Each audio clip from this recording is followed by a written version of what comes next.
Hello, everyone watching. My name is Benjamin Kohler. I am a teacher at Jool, and in this video, I'm going to be giving you an introduction to myself as a teacher at Jool and telling you a little bit more about myself, what I do, and how I teach. All right, so to get started, I'm going to show you a couple slides here. As I said, my name is Benjamin Kohler. I am a Mr. As you can see, you can call me, or students call me Ben Teacher or Mr. Ben. So it's very nice to meet you. Starting with, how would you describe yourself as a teacher? Okay, I forgot to mention, let's see, to start with, that I am teaching at Jool. I teach speaking classes, I teach writing classes, I teach homeschool classes, and I teach literature classes. Okay, so as a Jool teacher, that is what I do, a little bit of everything, and I love doing a little bit of everything. How would I describe myself as a teacher? As most professionals do, we describe ourselves with our credentials and our experience first. So that's what I'm going to do for you. I can tell you, first of all, as you can probably guess, I am American. I am from the United States, from the Midwest Center region, a place called Minnesota. I was born and raised there. I went to university there, and I studied English language, like literature writing, and I also studied Spanish language. Being a language student, I did know that upon graduation, my Spanish language wasn't very good. And so I moved to Spain for a time, and I worked as an English teacher there while I was also studying Spanish and learning lots about being an adult and life and travel and everything else. In fact, that turn, changed my life quite a lot. I ended up getting married while I was there. I went back to the United States. I continued to study. I finished my master's degree in teaching English as a second language. Meanwhile, I worked at the US University for a couple of years. Then I went abroad again. I got a job in Qatar, in Doha, and I worked there for the last 7 years at the university there, the state university there. After that, I moved back to Spain, to my wife's country, where I happily live now with my family and my wife, and I teach at Jool. So I've had a lot of different experiences that I think have made me grow as a professional. As a teacher, you can only grow with more experience and different types of students as well. In general, I try to use that to my advantage. I try to be a knowledgeable teacher. Okay, I know my subject matter, I know English, I know literature, and so I try to use that to help students. I try to be motivating. I try to be fun. In general, I'd like to see myself sometimes as a bit of a travel guide, except instead of travel, I'm an education guide, or I am an English language guide. So that's a little bit how I treat my role as a teacher, and I'll tell you more about that in a moment. All right, what attracted me to becoming a Jool teacher? Okay, so as I mentioned, I taught for years at the university. In fact, I taught very nearly 10 years at the university, and I loved it. I love teaching at university. There's something that university has that high schools, primary schools don't have, and it's freedom. Okay, it's freedom for teachers to some degree. It's freedom for students. There are less limitations and less limits in general, so the students can achieve more.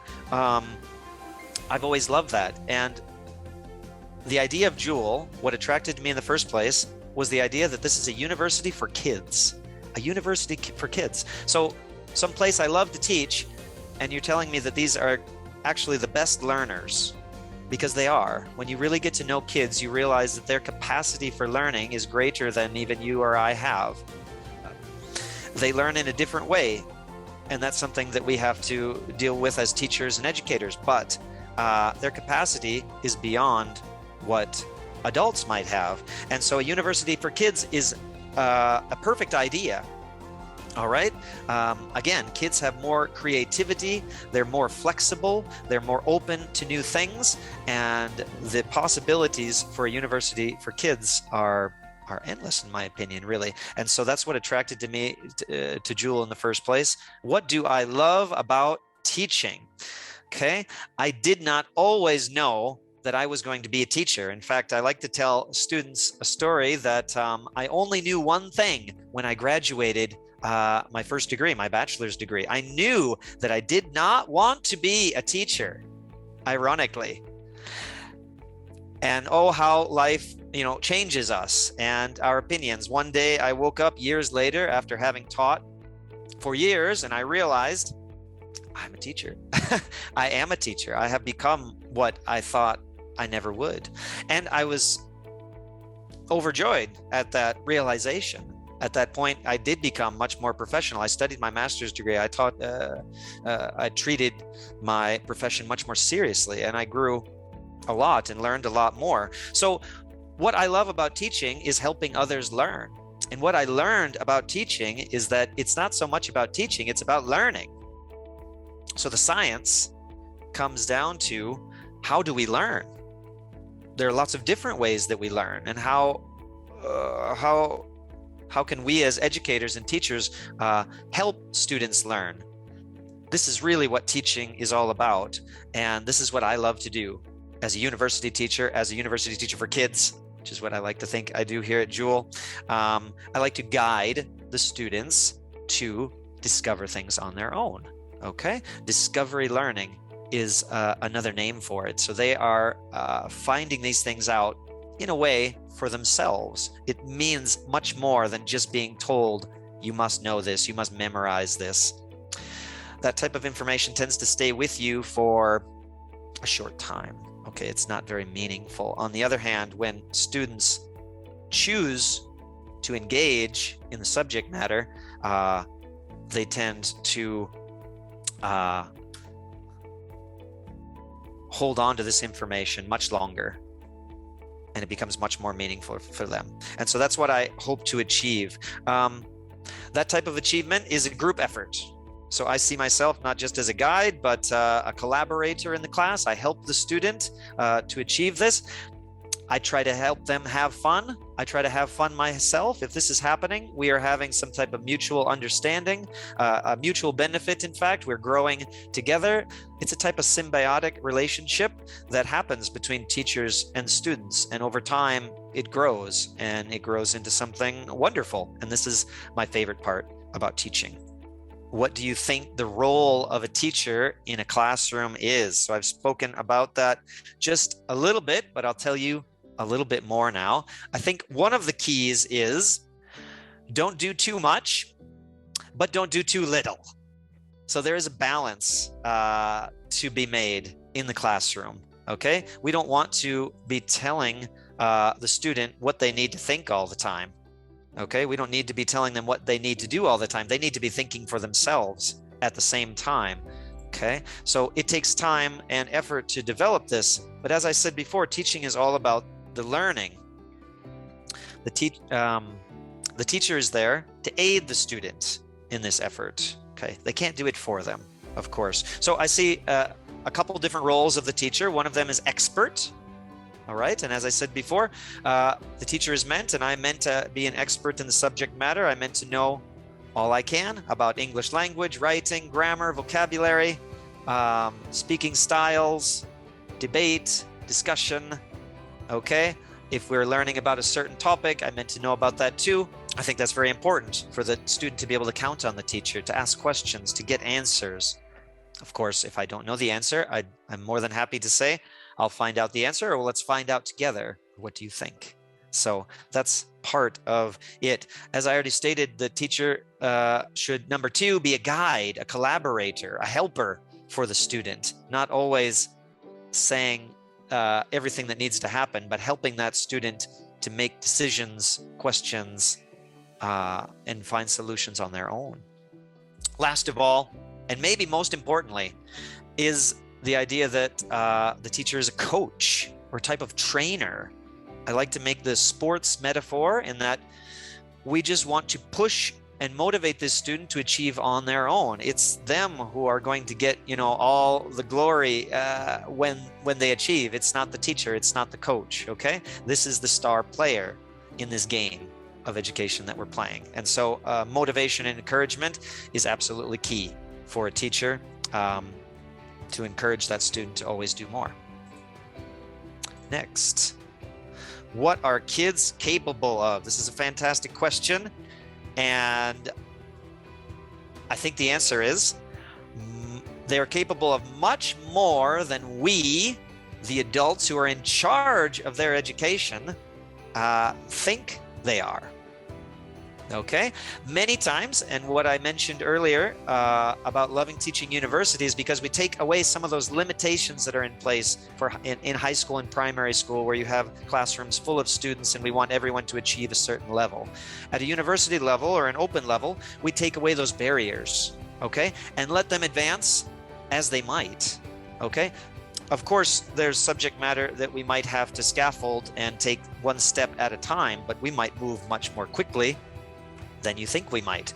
Kids might be capable of achieving higher heights than we give them credit for in the beginning. I'd give you a quick example of that. I am a father as well, which plays a big part in my role as a teacher, as a person. I've got 3 children, all young, 7 years old, nearly 6 years old, and 3 years old.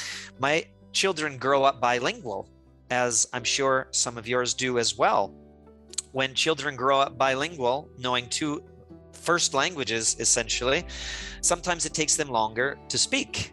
And this I knew from experience. My youngest child is 3 years old, and from 2 years old to 3 years old, he didn't speak very much, although we spoke a lot to him, and so did his older brother and sister. Now, we didn't see a lot happening here. Perhaps we're not giving him credit for what he knows, but patience played out. Now that he's 3 years old, he's beginning to speak a lot more, and he will surprise you with what he knows, with what he can produce, with knowing 2 languages all this time. This is what our kids are like. We don't always see the progress. We don't always see what's beneath the surface. Their knowledge and learning does not always show up on test results, for example. Okay, there's a lot more there. Of course, what we say in English is that kids are like sponges. This is the type of learning they do. They soak up everything. And we have no idea what might be inside there, hidden away and just waiting to come out. And so that's part of the challenge, is helping them to get that out, giving them opportunities. A little bit more about my experience at Jool. What was a moment in class that you'll never forget? I was in a class, a 2-to-1 class, speaking class. I was with 2 students. These were young students, I think just 7 years old. And we were talking about teachers. Actually, our topic was teachers and teaching, which, as you can see, is a topic that I enjoy. The topic came to a question about whether teachers were actually smart or not.